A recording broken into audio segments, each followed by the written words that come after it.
Radha Madhava Kunja Bihari.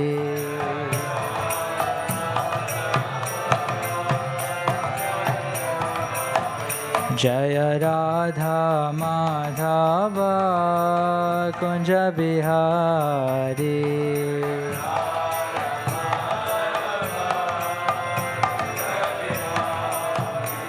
Hare Krishna,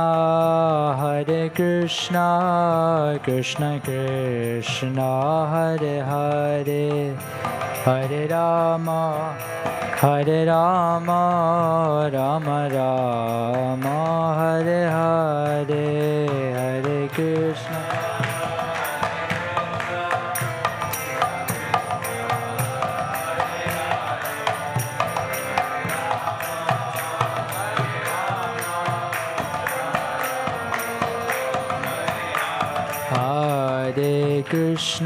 Hare Krishna, Krishna Krishna, Hare Hare, Hare Rama, Rama Rama, Hare Hare.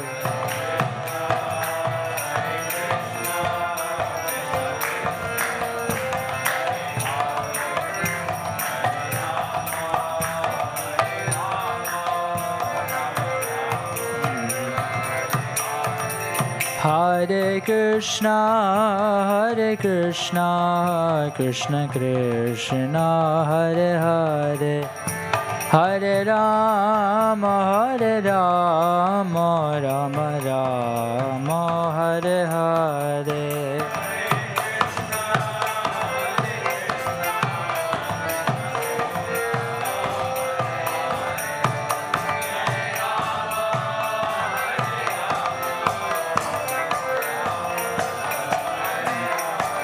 Hare Krishna, Krishna Krishna, Hare Hare, Hare Rama,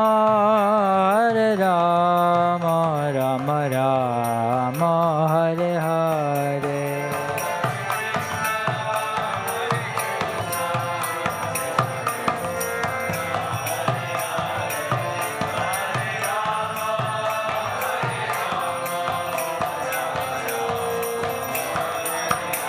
Hare Krishna, Krishna Krishna, Hare Hare, Hare Rama, Rama Rama, Hare Hare.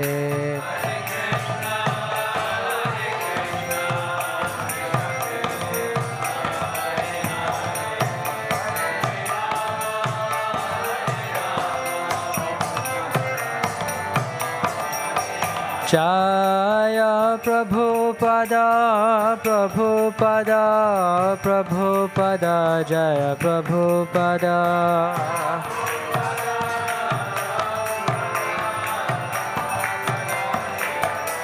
Jaya Prabhupada, Jaya Prabhupada.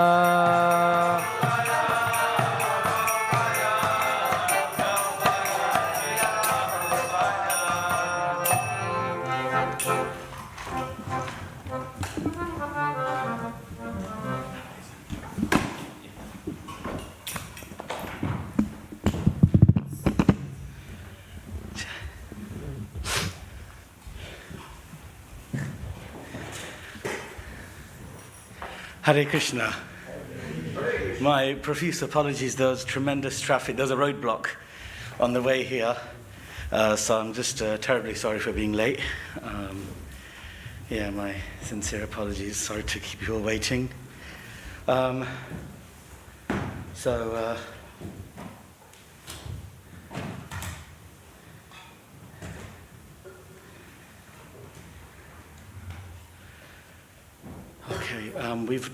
Have we done the Mangala Charan? Okay, and not the verse recitation, obviously. Yeah, okay, we'll do that.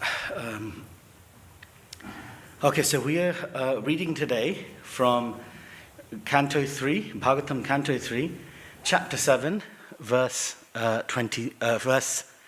26. 26, yeah. Savarshapugan udadau mahabalash Charan mahormin vasaneritan muhu Morvag bijagne gadaya vibhavarim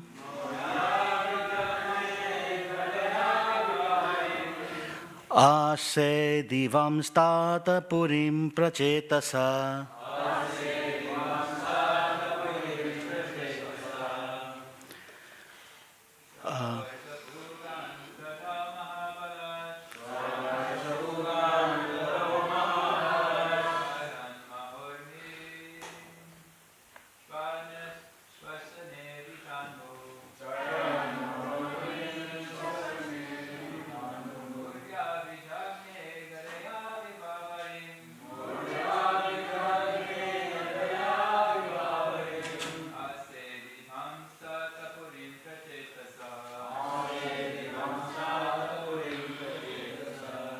Matajis?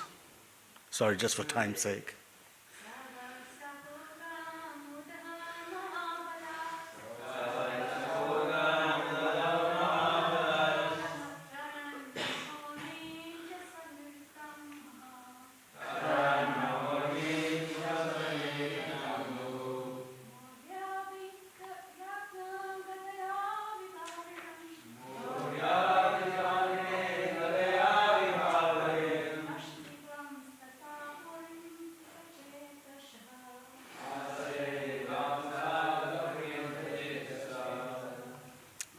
We'll do the word for word.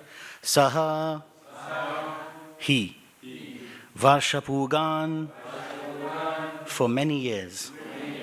Udadau, in the ocean. Mahabalaha, mighty. Charan, moving.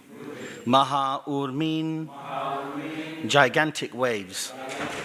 Svasana, by the wind. Iritan, tossed. Muhu, again and again. Morvya, iron. Abhijagne, he struck. Gadaya, with his mace. Vibhavarim, vibhavari. Ase divan, reached. Tata, oh dear Vidur. Purim, the capital. Prachetasa, of Varuna. Translation. Moving about in the ocean for many, many years, the mighty Hiranyaksha smote the gigantic wind-tossed waves again and again with his iron mace and reached Vibhavari, the capital of Varun. Purport given by His Divine Grace Srila Prabhupada Ki. Varuna is supposed to be the predominating deity of the waters, and his capital, which is known as Vibhavari, is within the watery kingdom. Right. Savarsa Pugan Udado Mahabalas, Charan Mahormin Shafsneritam Muhu, Morvya Bigagne Gadaya Vibhavarim, Ase Divam Stata Purim Prachetasa. Moving about in the ocean for many, many years, the mighty Hiranyaksha smote the gigantic wind-tossed waves again and again with his iron mace and reached Vibhavari, the capital of Varuna. Om Gnanatimirandasya Gananjana Shalakaya Chakshrum Militam Yena Tasmai Shri Guruve Namaha Namo Vishnupadaya Krishna Prasthaya Bhutale Śrīmate Bhaktivedanta Swaminiti Namine Namaste Saraswati Deve Gauravani Pracharine Nirvishesha Shunyavadi Paschatya Deshatarine Jai Sri Krishna Caitanya Prabhu Nityananda Shri Advaita Gadadhar Shivasadi Gaura Bhakta Vrinda Hare Krishna Krishna Krishna Hare Hare Hare Rama Rama Rama Hare Hare Vancha kalpatarubhascha kripa sindhubhyebcha patitanam pavanebhyo vaishnanebhyo namo namaha. So Hare Krishna everyone. It's been a long time since I gave class. I actually schedule in class givers, but it's one thing to be on this side of the Vyasa-san, somewhat unnerving, especially when it's been a while. But thank you for having me. Okay, obviously I'm conscious of the time, so I'll just get straight into it. So obviously we can see that in the last few days we've been looking at this whole invasion that Hiranyaksha has been conducting against conquering everywhere in the universe, and especially now that he's going to all these kind of celestial realms. And we can see that there is incredible fear that is that he's actually eliciting from the people that he's invading, who are naturally very powerful people, by the way. And it's interesting that in the material world, the fear factor is actually something that's very pertinent. Everyone actually has some fear in them, right? It's actually what drives us, whether it's for security, for prosperity. The fear is something that it actually consumes us to a great degree. You cannot really be in the material without actually having that fear. In fact, in the 6th canto, I believe, where Lord Kapila-dev is actually describing the nature of the reality to his mother, Devahuti, and then he actually relates a series of verses of how all the different beings and the planets in this universe are all in fear. And ultimately, there's a fear that drives you to go to work. There's a fear that drives you to study hard. There's a fear that drives you to succeed hard in a project. Dare I say, there might even be a fears when you're a devotee as to why you want to excel in a certain service. There might be a fear why people practice religion or spirituality, right? And even for the demigods, there's a fear. I mean, put aside the fact that right now they're being terrified by this demon, but the demigods themselves are also in a state of fear, ultimately of the Supreme Lord Krishna. Because this place, this material world, it is like a prison house. And as we know, in a prison house, there are criminals. Like, we are here, we are the rebellious souls that have decided to be here separate from Krishna, for whatever reason, And just like in a prison house, you need to have a warden, you need to have the prison attendant to keep the prisoners in check. Otherwise, those prisoners will run riot. So similarly, if there isn't some sort of regulative principle, some sort of fear to keep us in check here, then we will actually go crazy in this material world. And then what will happen, we'll end up sinking more and more, just rotting away, infinitely in this material world. So that fear actually keeps us in check. It makes us kind of do the right thing, so to speak. So fear is a natural factor, and even for great, powerful personalities, demigods, because remember the demigods, yes, they're of good quality, yes, they have got, wonderful devotional qualities, but they are also in the material world like us. They're not free of the material contamination of the modes. They also need to be kept in check, otherwise they themselves will also can get out of control. Anyway, in this case though, we can see that the fear right now is being given out by this demon called Hiranyaksha.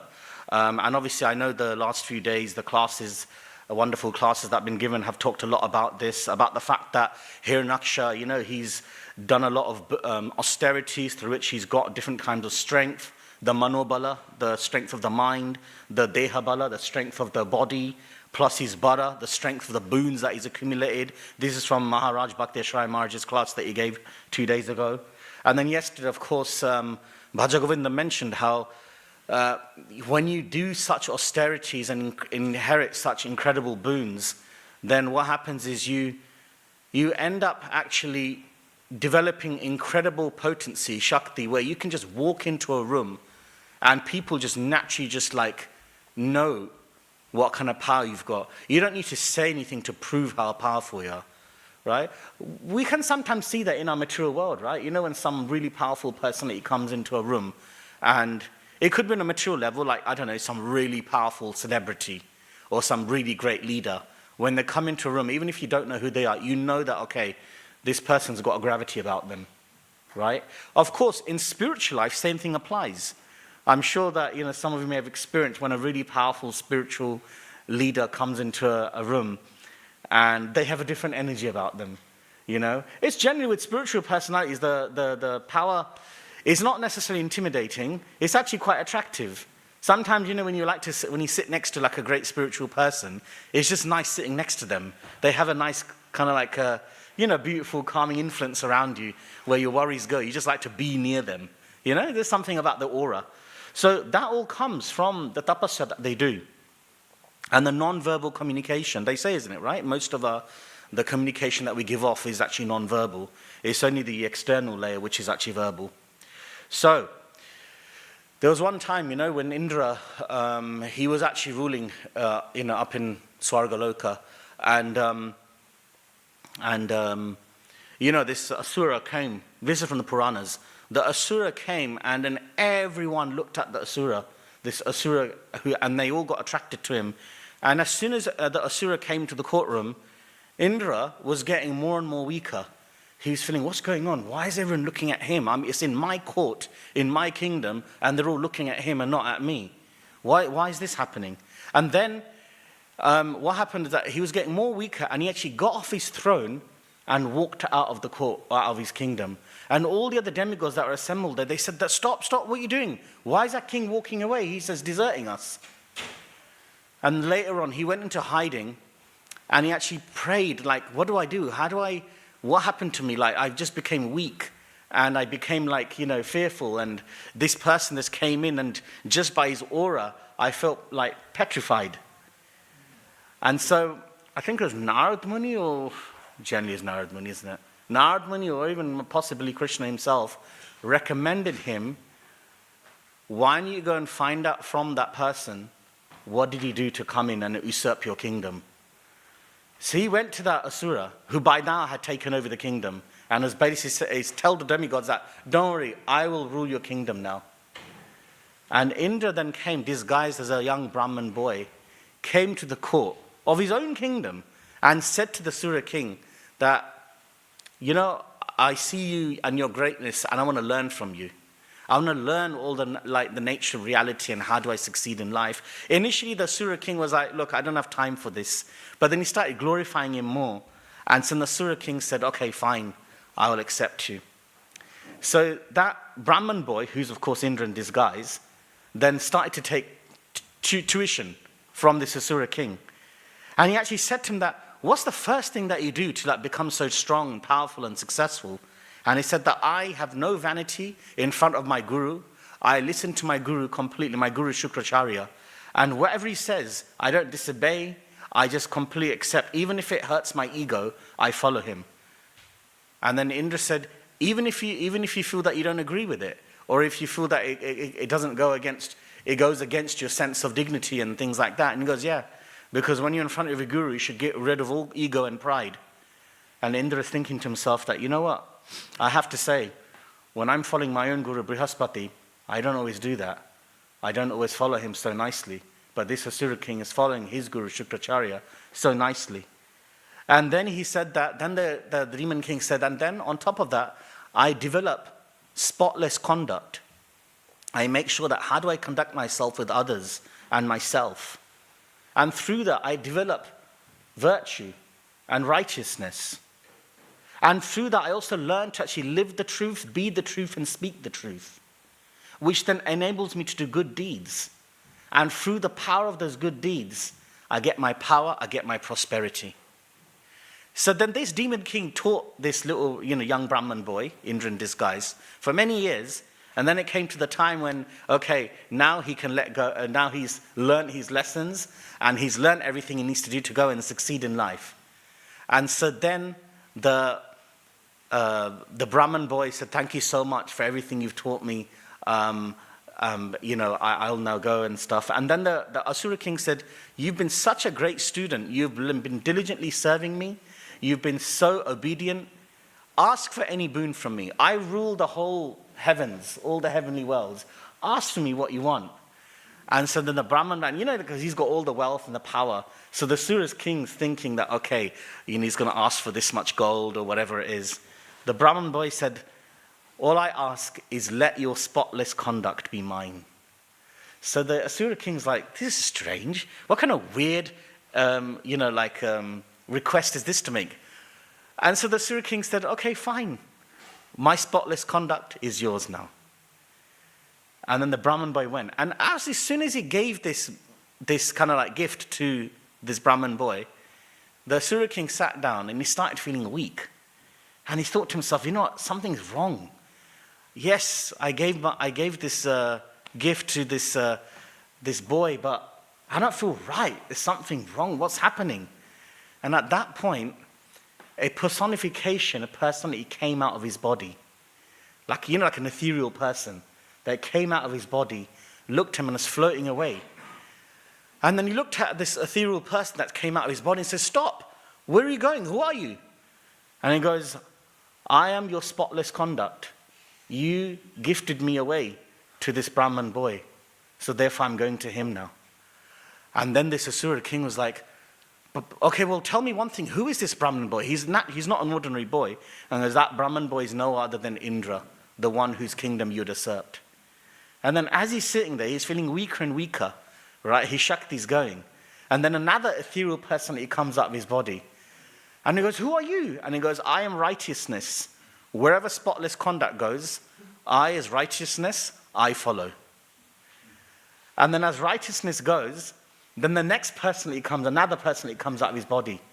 And then he's like, oh my God, who are you? And he goes, I am truth. Wherever spotless conduct goes and righteousness follows, then truth has to come through. Then after that, the next ethereal personality comes out of his body. Remember, every single time this personality is going out of his body, he's getting weaker and weaker, more drained of his good qualities. And then finally, this next person goes, and he says that I am good deeds. So wherever truth goes, then good deeds follows through after. And then finally, the last two personalities come out. Another personality comes out, and it's power. And goes, wherever good deeds go, then power, I have to go after good deeds. And the last one is a female personality. She comes out of this Asura king's body, his consciousness, his whatever you call it, his aura. And this last one is prosperity. Jai Shri Shri Radha Gokulanda ki, Sitaram Lakshman Hanuman ji ki, Shri Shri Gaur Nitai ki.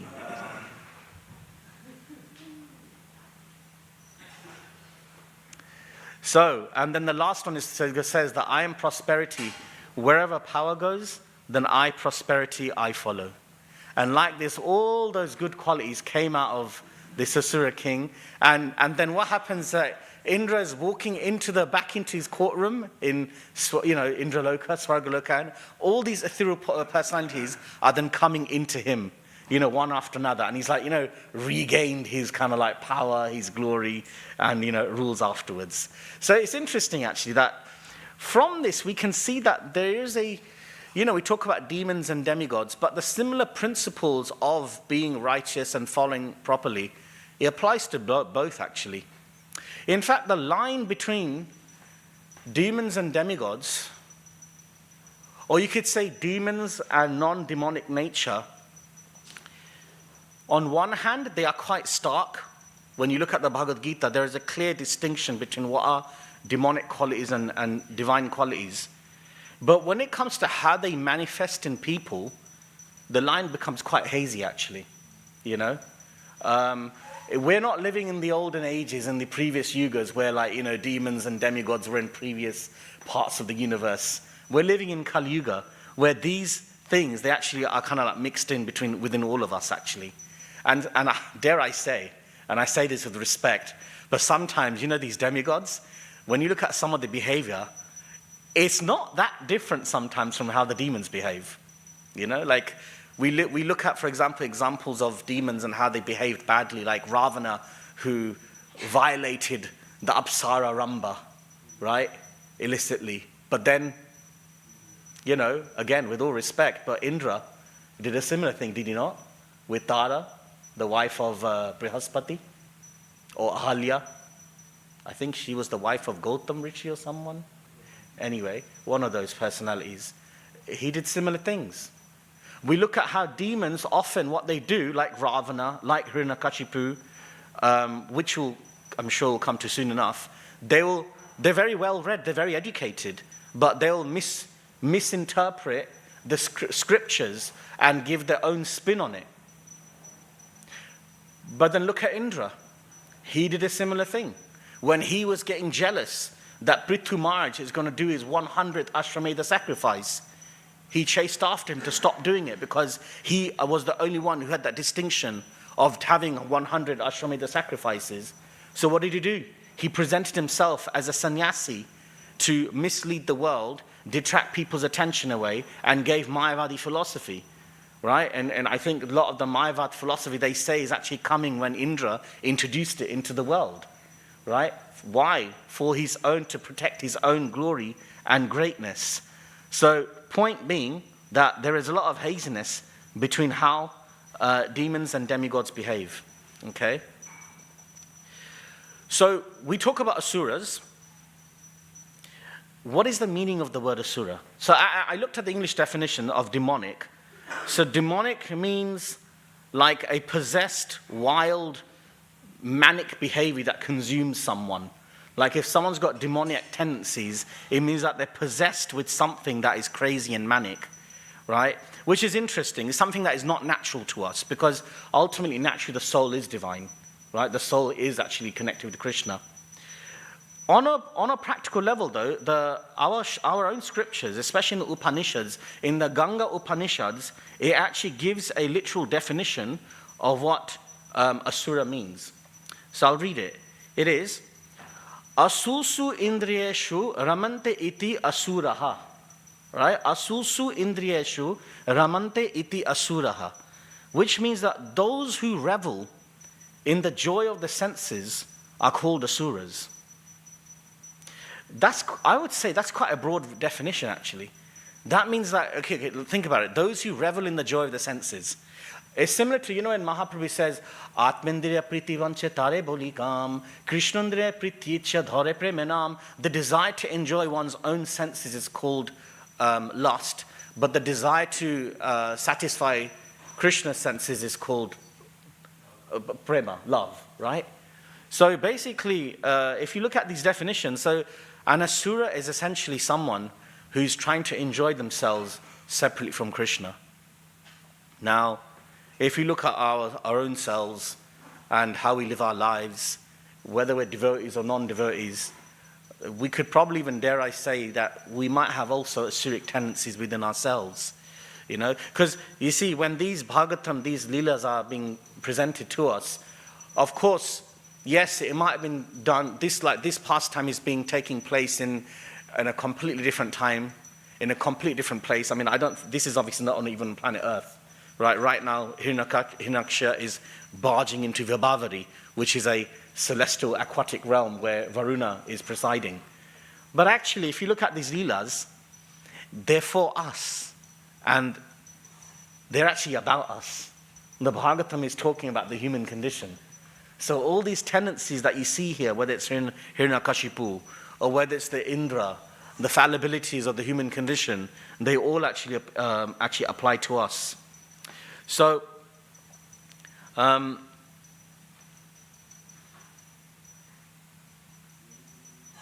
we have to be aware of these fallibilities.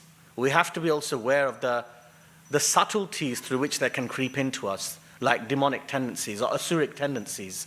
Especially when you are in a situation now where somehow, by Krishna's grace, you're now living a human life and somehow, you find yourself in a Krishna conscious movement. Which means that you've been given a mandate to some level, right? You've been given a mandate that, whoever you are, okay, Krishna has decided that in this life, you should get now close to Krishna. You've probably had many lives where you've done all the enjoying around the world, going to different planets, having different bodies. We've all been there, right? We've all been in lower planets, higher planets. We've tried to enjoy ourselves. Most likely we've been frustrated, right? As the Nectar of Devotion says, all the enjoyment we try to enjoy in this world, it's chapala sukha, it's temporary and it's limited. So the fact that we're all here sitting in this temple room means that we've probably been through all of that anyway. And now Krishna has decided, okay, I want you to now focus on getting out of this place and going back to me. But with that comes a lot of responsibility now. It means that we do need to really check how we behave. Like yesterday, Bhaja Govindam was saying, how do we present ourselves to others? What kind of energy are we giving off when we're actually interacting with others? And as devotees, that's really important. I would say in the olden days, like when this was being, when this lila took place, as in previous yugas, the distinction between demonic and divine was very stark. Not fully 100% stark though, because as we just said, even the divine, like let's say your demigod personalities, they could still be fallible and subject to asuric tendencies.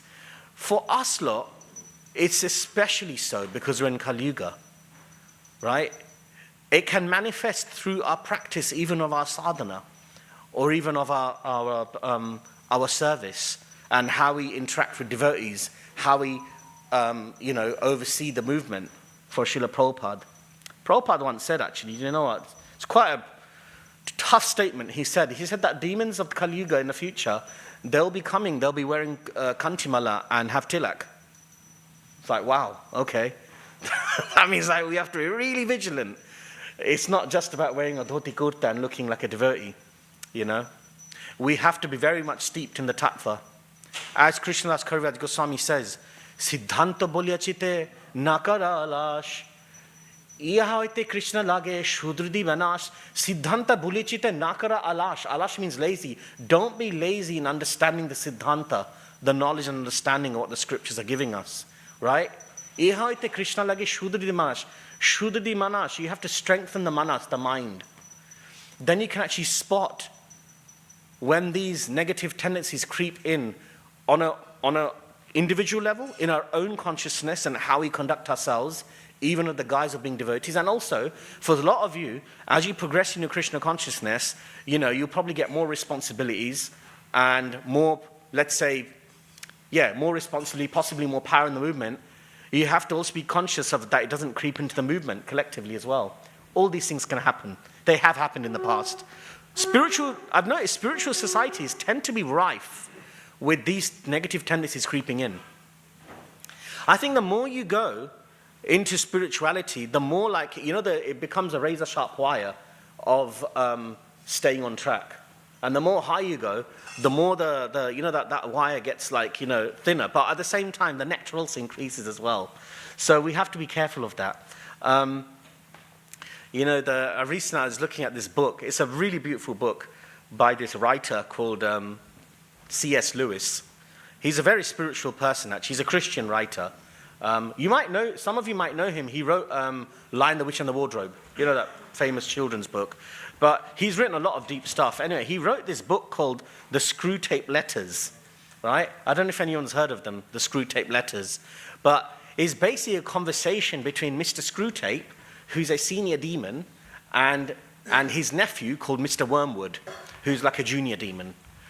A bit like, I would say, if we were to make an analogy, it's a bit like Kali having a conversation, like a strategic planning meeting with these Kali Chelas on how they can spread their, demonic mission around the world and what are the things that they should be doing around the world. But anyway, it's interesting because a lot of the things he says, were Screwtape, the instructions he's giving to Wormwood, they are so similar to what we learn about in terms of being careful of the anarthas that creep in to our consciousness as we practice our Krishna consciousness. And one of the things he says is that the best way which we can propagate our mission is through small, gradual slopes. Not massive, in-your-face demonic invasions. Not like this Hiranyaksha coming in like massive, like bigger than the clouds and things like that. Because, you know what, it's easy to identify that. But it's the subtleties, right? The subtleties, like for example, he's saying that the safest road to hell is not a sudden dramatic fall. It's a gradual slope. Small, uncorrected habits, minor compromises that lead to kind of slowly building up the scenes. Like a slow, soporific erosion, right, of our habits. Then he mentions that keeping people distracted by trivialities will help to prevent them from thinking about God or their own moral state.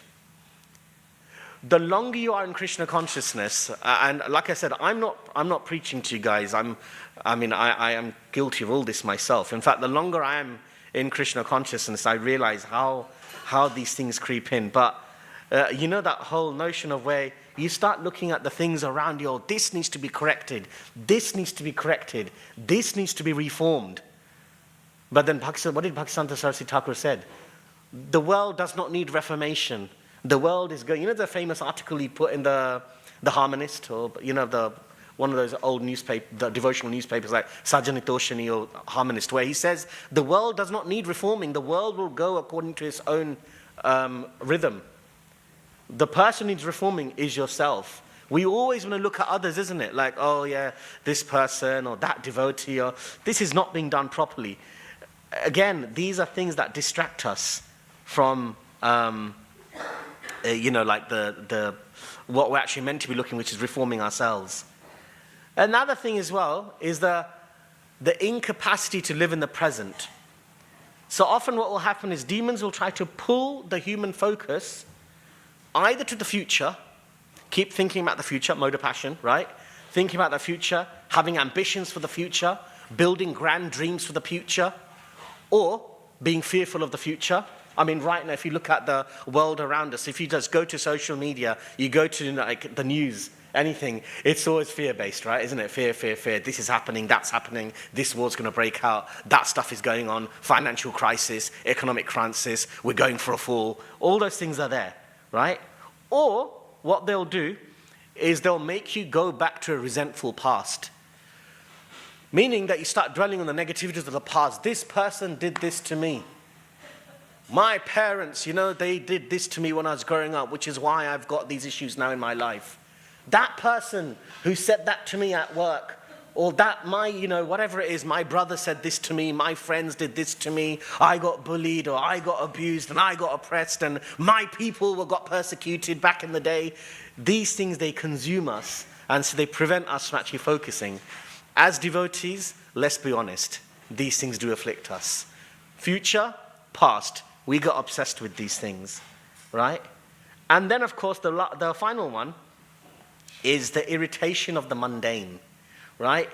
So this is where basically the advice is given is that the petty complaints, the annoying habits of people around you, right?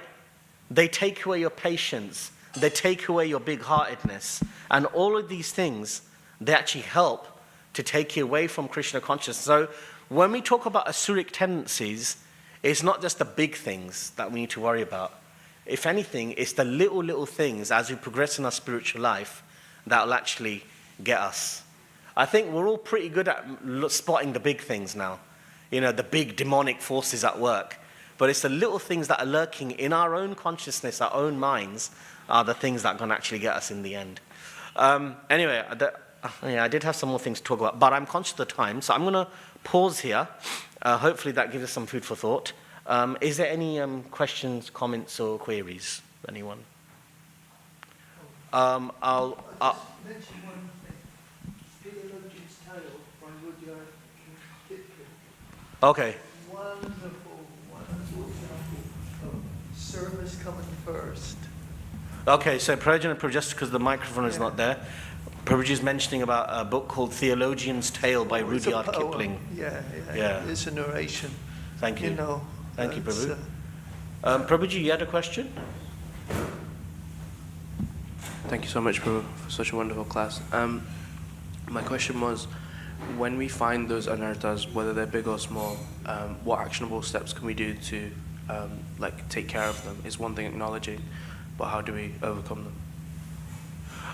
I would say that one of the main things which I find as time goes on is having good quality association.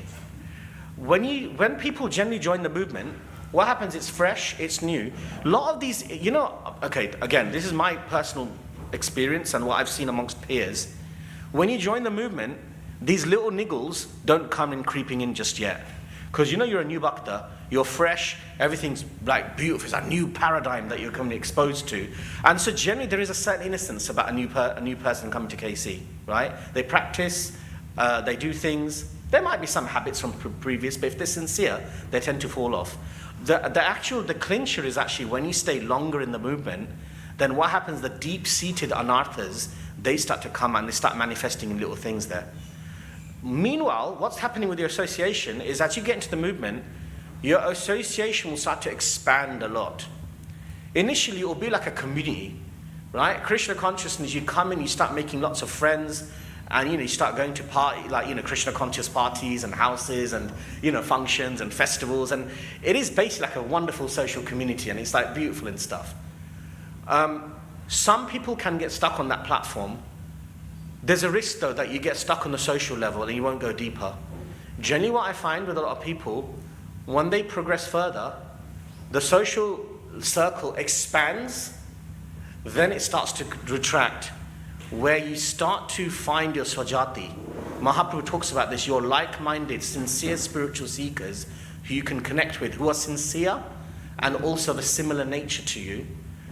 And when you're with them, it's more quality association, not quantity. I'm not saying that you're no longer friendly with the wider community. I'm sure you will be. But you'll find a core group. It might take some time. Krishna will send the right people at the right time. The main thing is, as in Bhagavatam it says, the main quality you need is earnest sincerity. If you're earnestly sincere, even if your practice is not always perfect, even if your sadhana is not always perfect, even dare I say, if you ever let's say fall off the process here and there, but as long as you have earnest sincerity, Krishna will then send those right core group of people, your swajati people that you can hang around with. They're essential to you because they'll be able to spot your blind spots, which you won't be able to. Because it's very easy for us to analyze other people and their blind spots. It's not easy for us to spot for ourselves. And also, I think we're reluctant to do it on ourselves. I speak from experience because I hate trying to look at my own faults. It's very easy to look at others, But that's why I think that association is key. And if you've got good association, the other things will fall into place, like your sadhana, your practice, chanting, or whatever, services, etc. Yes, bro. Thank you so much. So yeah, actually, I would say good quality is quality association. That's another thing as well, because the more you're longer in Krishna consciousness, look, we respect all the devotees, but they're on different levels. You want to pick those as sincere, because devotees are of different conditionings. Some are more on the kind of material platform. Some will be in the movement, but maybe more consumed with the politics of it. Some will be more consumed with the other opulence aspect of it. You want to be with those who actually are genuinely wanting to develop Krishna prema. Yes, bro. Thank you. Yeah. Prabhu? My question is, what is the difference between an asura and a rakshasa? Because I hear those two terms quite often, and is there any sort of difference between them? Okay, so these terms are actually given in different ways. So when I've been talking about asuras, I've been talking in terms of mentality, consciousness. I've been talking more from a psychological perspective.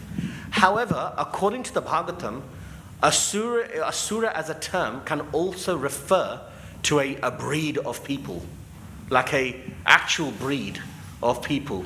There are, for example, we learned that there are 400,000 different types of humanoid beings, right? Based on their consciousness, but there are different types of humans.